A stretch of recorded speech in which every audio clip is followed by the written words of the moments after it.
Welcome everybody to another episode of Ganbei. I'm your host, Art, and today we have the pleasure of being joined by Lishuang Chen.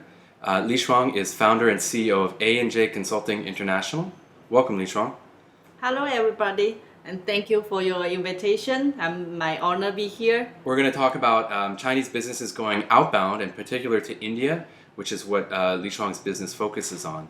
So Lishuang, can you tell the folks at home a little bit about your background and what got you interested in doing this business? Yes, and my founder and me, we started this company last year, and we focus on Sino-India mostly, but we also do international, like global business, like to settle down in India or China or outbound as well. Right. How about your personal story? Like, what is it about maybe your education or how you grew up? What is it about your background that draws you to this? Actually, I come from one very entrepreneur-oriented city called Wenzhou. Yes. Yeah. So. Oh yeah, there's a reputation for being Yes. entrepreneurial. Yeah. So everybody's doing like business. I think some people they think Wenzhou people only can do very traditional business. But for my generation, I have the responsibility to doing something new and meaningful things as well. It will be easier for everybody doing business in the future. That's why I want to do this. So for the companies that are going to India, do they tend to be more manufacturing companies or consumer product companies just selling into the market?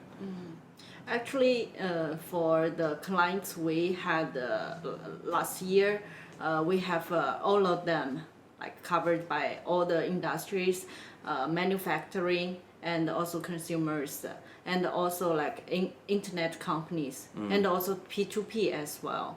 So basically all of them. You can see like in India, like the top 10 internet companies and the popular apps, half of them are Chinese companies. Right. That's why now like India is focused on this, and then they banned the 59 apps recently, right? Right. Yeah. We'll get into that in a minute.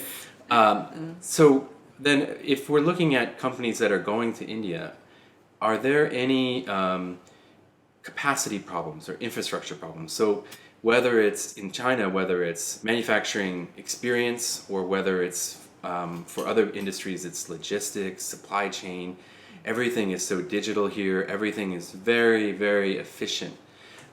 India, of course, is maybe a little bit earlier on in sort of the development phase that it's in, and the physical infrastructure and some of the digital infrastructure maybe even. Do you see Chinese companies having to adapt to India, and how are they adapting to, let's say, an economy that's not as developed as China? I think China is also not like in the beginning is like so transparent or digital, and we also come from that way as well. We already explored that way. That's why when we go to India, the most difficult one won't be this problem. We will deal with it, but we have other problems like language, culture. Yeah, bigger problems to deal Yes, with. yes. Because we get used to this. We come from the chaos actually. Right. Yeah. So then it sounds like really the primary driver to go to India is the market. For U.S. Multinationals, I'm sure that's still mostly the case as well. I think there are some companies that are going to India just because the costs are lower too. Whether it's because again manufacturing labor costs are lower, but also you have all of the outsourced you have R&D, you have the human, the IT infrastructure there. IT you have lands. the cost of hiring an engineer in India is a fraction of the cost, I think, of hiring an engineer in China. Do you see Chinese companies potentially moving there because the cost to do product development with engineers is less as well? Actually, regarding the labor cost, actually, for me and for our potential clients, we calculated, and actually for this part is similar. The cost is similar. Maybe for US people it's much lower, but we can see Chinese people, they're hardworking and very efficient. Right. Yeah, very productive. Compare this, and like none of the country can have this kind of labor here. That's why, because the boss they get used to like all the efficient works.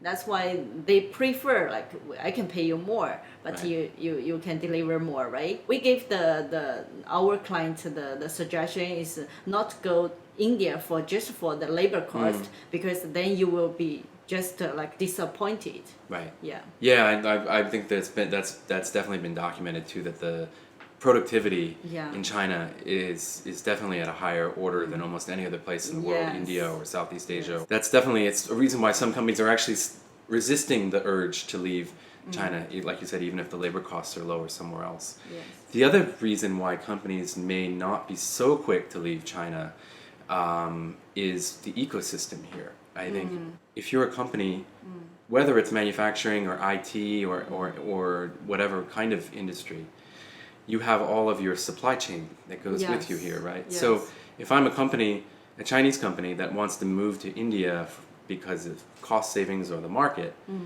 I better make sure that my my partners are going with me. How does that problem get addressed? Yeah, definitely. We can see this because we cannot like just one company go it alone. Yeah, you cannot like existing like that, because like it will cost you more and more and more, because anything you have to ship from China. Right. That's the problem here. And also Modi had one initiative, and he said he want to do like electricity products club hub. Yeah.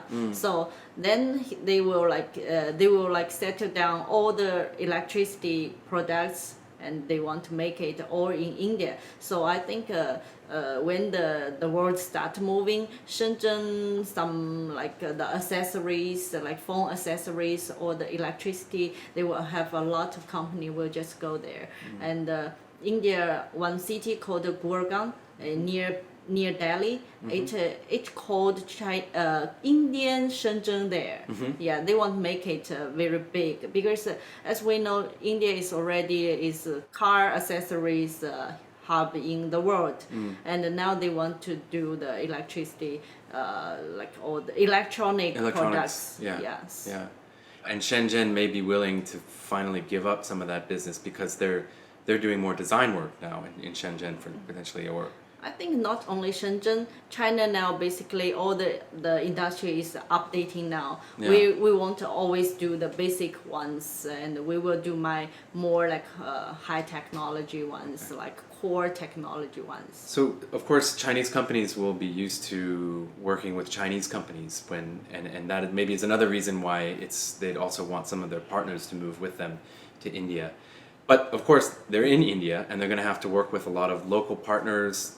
They're going to have to hire local staff, local Sure. management, I assume, for the most part. Maybe they bring some of the managers over. And then, of course, they're going to have to address the consumer market and so forth.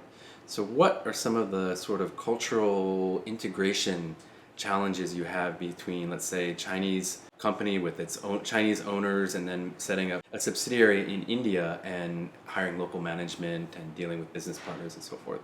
The most difficult one is like I mentioned before, is the labor. The second one is the culture part. Like they have religious things to take care, and they have a lot of family event to go. Yeah, this we have to adapt to that. Right. Yeah. But I think when you go anywhere, you have to deal with it. Yeah. Yeah, I mean, companies coming to China, for example, you Yeah. explain to them that basically for the month of January and February, you can't get anything done because Chinese New Year is. I know we had to explain that to some American clients that when they first came here, and they were just like, "What? Yeah, like don't try and plan to do anything important Yes, around yes. January and February." Yeah. So But you have Christmas days and Right. New Year's days, So everyone- and the yeah. same Yeah. actually. There's a time difference. And another thing actually is the government system. We're not easy to deal with. Is they're not that transparent right now, and all they have some like on the table deal, like but we're foreigners. As a foreign company, we're not easy to deal with that. Right, Yes. of course, yeah. No, and certainly that's a challenge in any country as well. Yes. India does have a little bit of that reputation. I think it's called the license Raj or something like that. It's where you need a permit for everything, and so you constantly have to deal with the government a lot. Yeah, but now like some states are like they are more favorable for the companies. Do you have a particular region that when you're working with clients, you recommend that they set up in, and what are some of the factors that make one part of India, one city in India more attractive than others? As we know, the Bangalore, the city is full of internet companies. Microsoft based in Hyderabad and Bangalore. This kind of cities are very transparent and very efficient because all the companies also internet ones. That's why like government system also will be like online and also transparent. But Tamil Nadu is very good for manufacturer companies. More traditional, yeah. Okay. And also I mentioned the Gurgaon, and now it's becoming more like Indian Shenzhen now. Like it's all the manufacturing hub there. Yes, so maybe we can get into that a little bit about sort of the you mentioned the ban of some of the apps in India, I guess TikTok and WeChat, Yes. and a few of the other ones. Yes. And yet some of the Chinese companies have been in India for a while now. Xiaomi is one of the most famous examples, right? And they're the number one smartphone brand, I believe, in India, and from the very beginning, a very successful launch. I remember I read about their launch they cooperated with Flipkart, I think, on their initial launch. What's the secret to their success? And do you think that even companies that have been there for such a long time are under challenging circumstances right now? For my understanding, Xiaomi company is different from other apps. Xiaomi is a physical phone, smartphone, and it made in India. Yeah. It's mostly made in India, but for apps, and most of them they run by Chinese as well, and now they need they need the chance to develop the local ones as well, Indian apps to replace TikTok, WeChat, or like Share It and other e-commerce platform as well, because it's not easy for body to develop the whole country, the manufacture so fast. But internet you can pick up faster, much faster than this, right? Yeah.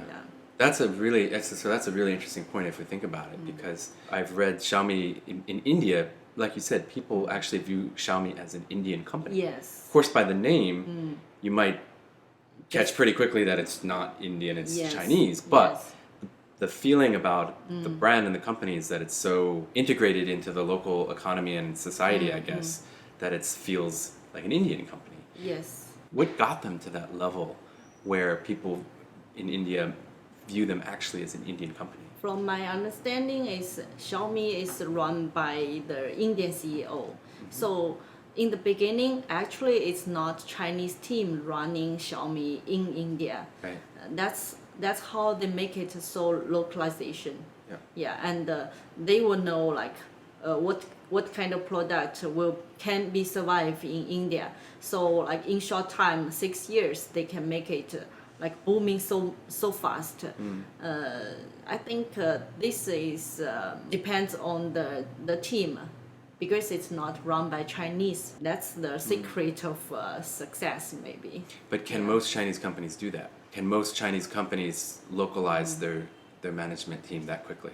We wish we can do that, but all the partners is not that easy to have, because like TikTok and others, we also have Indian team and partners, and also maybe vice CEO or like manager, but it's not easy for us to find the right partner to run anything for us. No mention like have to be the CEO, the head Right. of the one so big market there. Just like you when you find your partner in your life, it's not Right. that easy. Maybe some people like have to divorce several times to get the right one, Right. right? So I think just Xiaomi is very lucky to get the Indian CEO there in the beginning, Yeah. and it's doing quite good job. Yeah, there's a great, I'll plug another podcast. There's a great GGV. GGV is a VC fund. They have a podcast that tells the story because GGV invested in Xiaomi. The venture capital fund invested in Yes. Xiaomi. They have a podcast about that story, about his story. You also mentioned newer companies with apps like WeChat and TikTok were banned, but they also didn't have as much invested in India because they're apps, perhaps. They're not physical products like Xiaomi. In the US, TikTok obviously has been trying to localize as fast as they Yes. can, and they hired Kevin Mayer, the former executive at Disney, to be their CEO. And yet we've seen TikTok run into problems in India and now the US. And so I wonder, does that localization have its limits, right? So in India, TikTok isn't seen as a Indian company. And you think that's because they just haven't been invested enough yet, or do you think there's something else going on?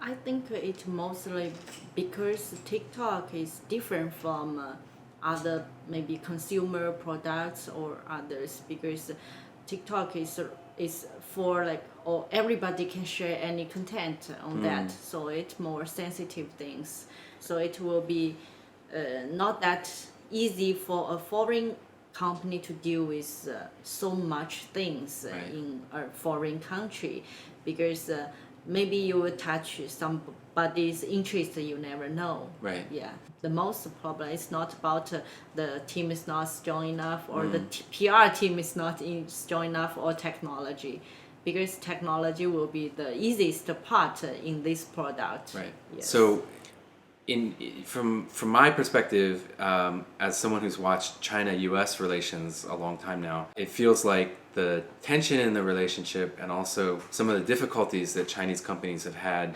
going to the U.S. and entering and being in the market there, that those difficulties people started to see even from a few years ago as a potential problem. And I feel like as an amateur India watcher, this tension in the relationship, of course, some of it was there, but to the point where it's affecting business, I feel like that tension is new and fast, and the impact is being felt very quickly. What I'm curious about is, first, do you agree with that? And also, how are Chinese companies dealing with this new tension in the relationship, and are they taking an approach that it's going to be over with quickly because it came on so quickly, or are they planning for more of a longer term strategy? Okay, firstly, actually, Sino-India, we have our problems, Sure. always like the border problem. That's why, like I mentioned, the Indian market for Chinese company still entrance level because of the problems. Chinese, we have a saying, like India is a big fish for a cat, but the cat cannot eat the fish because of this kind of problem. So the political problems or policy problems not new for Chinese companies, but we didn't expect it becomes so intense or happened so fast. But we understand after the virus, all the things, domestic problem also come out a lot. That's why we understand all the policy change so fast, and all the uncertainties comes. We not only preparing for Indian market, we have to prepare for US, Europe, and other countries as well. So we will be prepared more before we head into any market. But definitely the companies going global is the future. So we talked a lot about culture. How about language? And language is a big part of culture. I wonder, what's the language like in the interactions between Chinese management and local Indian management? They use English, they use Chinese, they use a mix of both. How do people communicate across borders? Most of us are using English because English also for Chinese people is it's a huge amount of people can speak English, at least can read. And also for Indian there, they also not all of them they are good at spoken English. Some of them they have very strong accent, and we cannot understand. But language is just for communication. Like at least we can understand each other. It will be good. I think it's good enough in commercial world at least, right? Sometimes I tell my clients, India is not one country for you to run a business. It's just like a EU. You can understand one state, just one country in EU. So you have language, I guess, is dialects, but you also have different development levels within India presenting challenges for companies moving there. Yeah, for me, I look at that not for like it's challenging. I think this is the beautiful part of the world because we have so diversified cultures, right? We have to respect that, and we have to respect that people have different mindset and they have their own like culture and habit. We cannot just for easier for commercial just like to unify all of them because then like the whole world will be like so boring, right? Yes, then yeah, so that's difficult, but I think every companies can navigate, and at last we will find a solution to do it. We cannot kick all the stones and move all the mountains, but we always can find a way to cross it. We can climb, right? Right, Yes. right. So thank you, Lishuang, for being a guest on our show. It was really a treat to have you on, and I know it's a fascinating conversation and our audience is going to get so much out of it. So thank you for being on the show. Thank you for your invitation again, and I'm very happy to share my story here. Yeah, and we have a tradition here on the show. The show is called Ganbei, which as you know means cheers in Chinese. So we like to first thank our sponsor, Kankan, accounting software for SMEs. Kankan is a faithful sponsor of the show, and we like to also give a little toast to our sponsor. So, Ganbei. Ganbei.